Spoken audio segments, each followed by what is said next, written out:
का बहुत बहुत स्वागत है। आज की ये प्रेस वार्ता हम लोग मुख्यतः दो भागों में इसको बांटेंगे। सबसे पहले तो किस तरीके से लेवल प्लेइंग फील्ड भाजपा की सरकार ने नहीं रहने दिया अपने ऑपोजिशन पॉलिटिकल पार्टी से और कैसे बीजेपी को फेवर किया जा रहा है और इनकम टैक्स की उन्हीं धाराओं का इस्तेमाल करके कांग्रेस को पिनलाइज किया जा रहा है और बीजेपी की तरफ आंख बंद किया जा रहा है। सबसे पहले तो इस बात को की जानकारी हम आपके सामने रखेंगे। दूसरा भाग हमारी प्रेस कॉन्फ्रेंस के अंदर होगा कि किस प्रकार से कांग्रेस पार्टी को, प्रिंसिपल ऑपोजिशन पार्टी को तंग करके कांग्रेस पार्टी को आर्थिक तौर के ऊपर कांग्रेस पार्टी को एकदम से पंगु करा जा रहा है, अपंग किया जा रहा है आर्थिक तौर के ऊपर। ये हमारी दूसरी प्रेस कॉन्फ्रेंस का दूसरा भाग होगा। सबसे पहले साथियों मैं आपको बताना चाहूंगा, ये मेरे हाथ में रिप्रेजेंटेशन ऑफ पीपल्स एक्ट है और रिप्रेजेंटेशन ऑफ पीपल्स एक्ट में सेक्शन 29C ये हर पॉलिटिकल पार्टी के ट्रेजरर को बताता है कि हर पॉलिटिकल पार्टी को किस फॉर्मेट के अंदर जो डोनेशंस उसको आई हैं वो डोनेशंस को इलेक्शन कमीशन को और इनकम टैक्स को देना होता है, सेक्शन 29C। और जो एग्जेम्पशन मिलती है इसका सेक्शन 29C का सबसेक्शन 4 ये कहता है कि where the treasurer of any political party or any other person authorized by the political party in this behalf fails to submit a report under subsection 3, then notwithstanding anything contained in the Income Tax Act, such political party shall not be entitled to any tax relief under this act. तो कोई भी exemption लेने के लिए इस जो prescribe format इसके अंदर है उस प्रिस्क्राइब फॉर्मेट में अगर कोई भी वायलेशन होती है, जो ट्रेजरर अगर उसको करता है तो उसको एग्जेम्पशन उसकी विड्रॉ हो जाती है। और इसके अंदर जो सेक्शन 29C के अंदर जो परफॉर्मा है, ये परफॉर्मा फॉर्म नंबर 24A है। ये दोनों की दोनों चीजें 29C और परफॉर्मा जो फॉर्म 24A है ये हमने बैकग्राउंड नोट सर्कुलेट किया है, आप लोगों के फोन में अभी तक के आ गया होगा, उसमें दोनों की दोनों चीजें हैं। तो आप लोग अगर इस पे भी ध्यान देंगे तो वो आपको मिल जाएगा, उसमें कोई आपको चिंता करने की बात नहीं है। इसके अंदर जो मुख्य बहुत बेसिक चीजें मांगी गई हैं कि कोई पॉलिटिकल पार्टी बताए कि किससे उसको डोनेशन, नाम बताए कि किसने उसको डोनेशन दिया और उसका एड्रेस बताए कि किसने उसका डोनेशन दिया और अमाउंट बताए कितना डोनेशन दिया और ये बताए कि चेक में दिया, आरटीजीएस में दिया और 20,000 से ऊपर जिन लोगों ने डोनेशन दिया है उसका इसमें जिक्र करना होता है। और जो वो इनकम टैक्स डिपार्टमेंट को और इलेक्शन कमीशन को जो पॉलिटिकल पार्टी देती है, वो पॉलिटिकल पार्टी जो देती है इलेक्शन कमीशन उसको अपने वेबसाइट पे डालती है। हम लोगों ने पिछले 2 साल में इलेक्शन कमीशन ने जो वेबसाइट में डाला और जो 2017-18 जिसके आधार पे हमारे 135 करोड़ रुपए बैंक अकाउंट से छीन करके ले गए, हमने वो दोनों सिर्फ एनालिसिस करी। तो ये इस प्रकार से जो ये फॉर्म है, ये फॉर्म आपको इलेक्शन कमीशन की वेबसाइट पे हर पॉलिटिकल पार्टी का मिलेगा, हर पॉलिटिकल पार्टी का। और जो हमारे सिर्फ 14 लाख की वायलेशन के ऊपर 135 करोड़ रुपए 2017-18 के अंदर बीजेपी की इनकम टैक्स डिपार्टमेंट ने हमारे से छीने, मैं बताना चाहता हूं कि 2017-18 के अंदर बीजेपी ने 1297 लोगों के डोनेशन जिन्होंने दिए हैं उनका कोई एड्रेस, उनका कोई पता नहीं दिया, सिर्फ नाम लिखा और छोड़ दिया, उसका कोई पता नहीं दिया। पता इसके अंदर नाम और पता दोनों देना है। और कुल कितनी राशि? 42 करोड़ रुपए की राशि, 42 करोड़ के लोग की राशि के बारे में कोई अता पता नहीं है कि वो आदमी जो है कहां रहता है, क्या पाकिस्तान में रहता है, क्या किस जगह पे हमारे देश में रहता है, उसका एड्रेस क्या है। और ये क्लियर वायलेशन है। इनकम टैक्स ने ये 42 करोड़ की वायलेशन पे तो आंख पे पट्टी लगा ली और मात्र 14 लाख रुपए के हमारे केवल 23 लोगों ने, जो भी हमारे मेंबर ऑफ पार्लियामेंट थे, हमारे एमएलए थे, केवल 23 लोगों ने जो पैसे हमारे कैश में डिपॉजिट कराए, बाद में हमने उनके नाम, सब पैन नंबर सब उनका बताया, उसके बेसिस के ऊपर हमारे 135 करोड़ छीन करके ले गए। लेकिन जो 42 करोड़ रुपए, 42 करोड़ रुपीस जो बीजेपी ने, जिसका पता भी नहीं बताया, उनके बारे में एकदम चुप बैठे हुए, कुछ भी नहीं किया। 1297 लोगों का पता नहीं बताया, 1297, 1297, और 92 लोगों के तो नाम भी नहीं है। डोनर्स की लिस्ट है और 92 लोगों का नाम और पता, नाम ही नहीं है कि ये 92 लोगों का नाम कौन सा है। अजय माकन है, जयराम रमेश है, अजय कुमार है, वो नाम भी नहीं उन्होंने उसके अंदर लिखा। 92 लोगों का, तो 92 लोगों का नाम नहीं, 1297 के एड्रेसेस नहीं, ये सिर्फ 2017-18। अब हमने हर साल का और खास तौर के ऊपर पिछले 2 सालों का जब एनालाइज किया, तो पिछले 2 सालों में 253 लोगों के नाम नहीं, 2.5 करोड़ ऐसी राशि ली है जिसका नाम भी नहीं है, 1.05 करोड़ लिया है 126 लोगों का पिछले 2 सालों में जिनका एड्रेस नहीं। और इनकम टैक्स डिपार्टमेंट, बीजेपी की इस कमी और हमारे इलेक्शन कमीशन इन सब चीजों के ऊपर आंख बंद करके बैठी हुई है। कांग्रेस सिर्फ सामने नजर आती है। इनकी जितनी भी वायलेशंस हैं, हम लोगों ने सारी की सारी वायलेशंस को उसी पैरामीटर से एनालाइज किया जिससे इन्होंने हमारे को गलत तरीके से एनालाइज किया।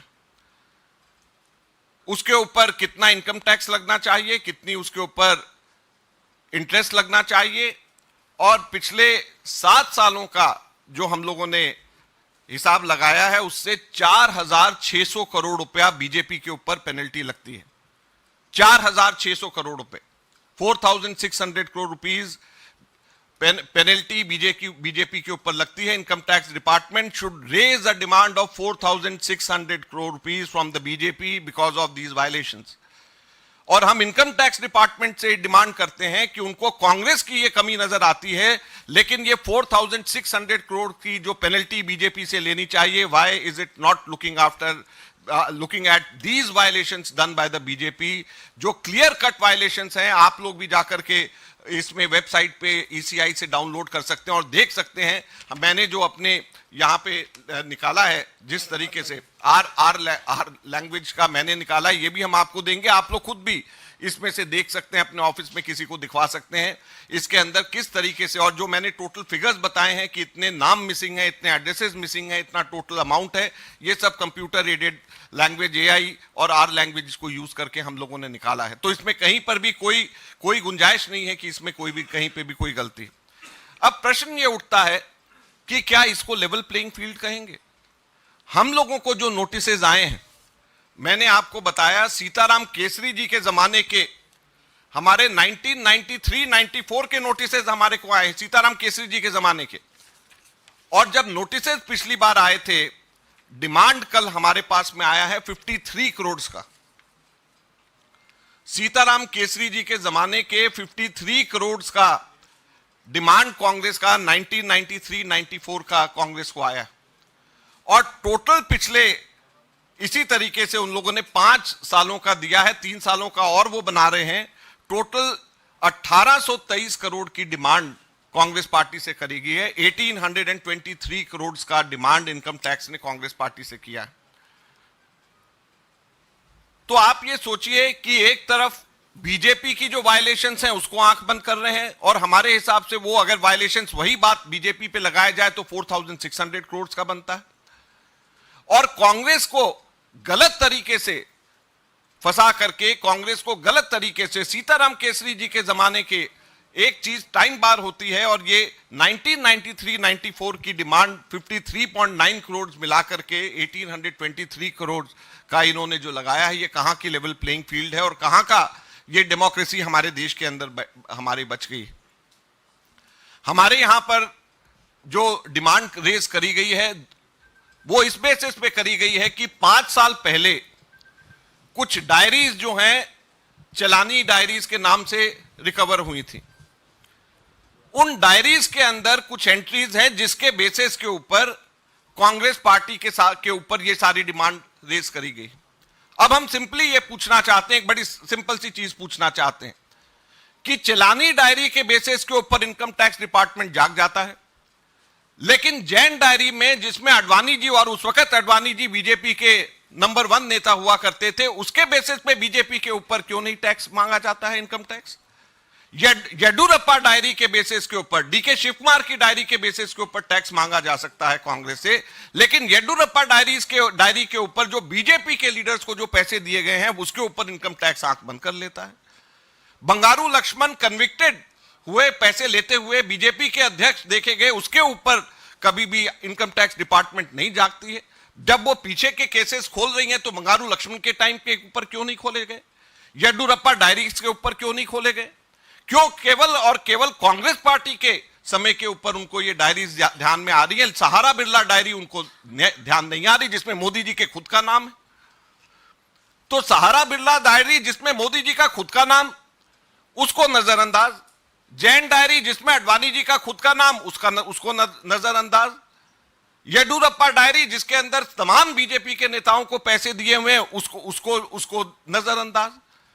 तो केवल और केवल कांग्रेस पार्टी को तंग करने के लिए, कांग्रेस पार्टी के ऊपर इस बात को उठाने के लिए क्यों यह किया जा रहा है? तीसरा जो सबसे मुख्य प्रश्न इस बात पे हम लोग उठाना चाहते हैं, टाइमिंग पे। ये 2019 के अंदर ये डायरी निकली, आज जाकर के इलेक्शन के टाइम पे इलेक्शन नोटिफाई हो गया, आज जाकर के इन लोगों को डिमांड रेज करना याद आ रहा है। पहली बार अब जाकर के कल शाम को इन्होंने डिमांड रेज किया जब इलेक्शन नोटिफाई हो गया है। क्यों? क्या इससे पहले 5 साल कभी भी ये लोग डिमांड रेज नहीं कर सकते थे? अब क्यों डिमांड रेज कर रहे हैं? तो ये सारी की सारी बातें बड़ी स्पष्ट ये बताती हैं कि कैसे इनकम टैक्स आंख बंद करके एक तरफा बीजेपी की कमियां उनको नजर नहीं आ रही, उनके 4600 की पेनल्टी उनकी नजर नहीं आ रही जो एकदम साफ स्पष्ट नजर आता है, उनके 42 करोड़ की वायलेशन नजर नहीं आ रही, हमारी 14 लाख की वायलेशन के ऊपर 135 करोड़ रुपया हमारे से ले लिया, हमारे 23 लोगों ने, हमारे जो है एमपीज और एमएलएज ने जमा कराए, कैश जमा कराए, उसके ऊपर हमारे 135 करोड़ रुपए लगा दिए, उनके 1290 से भी ज्यादा लोगों ने, उनके पता नहीं, उनका नाम नहीं, उसके ऊपर उनको कोई कहीं पे भी नजर नहीं आता।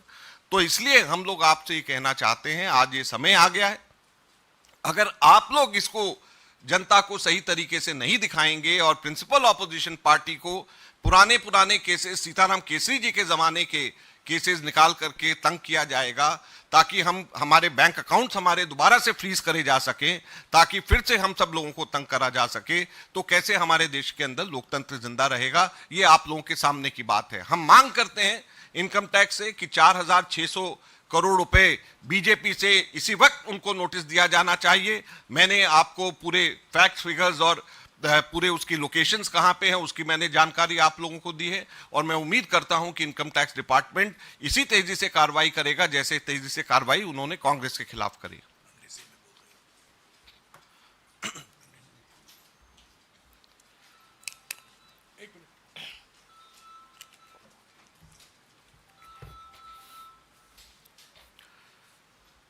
Friends, primarily we are taking up two important issues today. The first one being the income tax department being soft towards the BJP. BJP has violated